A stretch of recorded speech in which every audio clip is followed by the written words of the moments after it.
امام مہدی علیہ السلام کے ظہور کی ایک اہم نشانی، مدینہ کی ویرانی اور بیت المقدس کی آبادی۔ بسم اللہ الرحمن الرحیم۔ السلام علیکم۔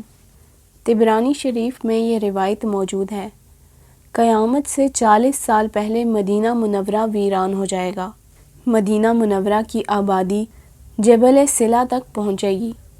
پھر ایک ایسا وقت آئے گا کہ مسافر یہاں سے گزرے گا تو کہے گا کبھی یہ شہر مدینہ بڑا آباد تھا، جیسا کہ آج کل یعنی 2024 میں ہے۔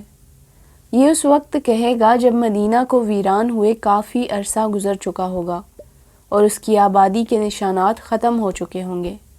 اس روایت میں جیسے کہا گیا ہے کہ قیامت سے 40 سال قبل مدینہ تباہ ہو جائے گا یا ویران ہو جائے گا۔ اس بات سے آپ اندازہ لگائیں کہ ہم اینڈ آف ٹائمز یعنی قیامت کے کتنا قریب آ چکے ہیں۔ حضرت خواجہ بختیار کاکی رحمۃ اللہ علیہ فرماتے ہیں کہ ہمارے علاقے میں ایک نوجوان تھا جس کی خوف خدا میں آنکھیں نم رہتیں اور ان آنسوؤں سے اس کے چہرے پر گڑے پڑ گئے تھے۔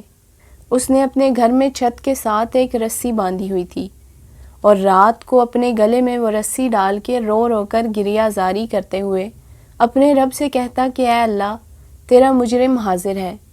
جب اس کی وفات کا وقت قریب آیا تو اس نے اپنی والدہ کو بلایا اور کہا کہ میرے مرنے کے بعد میرے ساتھ 3 کام لازمی کرنا، میرے گلے میں رسی ڈال کے پورے گھر میں گھسیٹنا اور کہنا کہ خدا کے نافرمانوں کا یہی حال ہوتا ہے، رات کو میرا جنازہ اٹھانا اور کسی کو منہ نہ دکھانا، کہیں میرا چہرہ بدل جائے اور کوئی دیکھ کر یہ نہ کہے کہ خدا کے نافرمان کا یہ حال ہوا ہے، اور جب مجھے قبر میں دفن کر دیں اور جانے لگیں تو تم نہ جانا، وہیں میری قبر پہ کھڑی رہنا، اگر فرشتے مجھے عذاب دینا چاہیں تو آپ کے قدموں کی برکت سے مجھے معافی مل جائے گی۔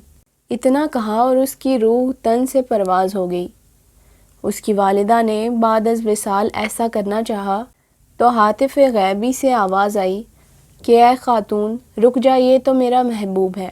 اللہ تبارک و تعالیٰ سے دعا ہے کہ اللہ ہمیں بھی آخرت کی فکر کرنے کی توفیق عطا فرمائے، آمین۔ حضرت ابو ہریرہ رضی اللہ عنہ سے روایت ہے کہ قیامت قائم نہ ہوگی یہاں تک کہ لومڑی منبر رسول صلی اللہ علیہ وسلم پر قبضہ کرے گی، اسے ہٹانے والا کوئی نہ ہوگا۔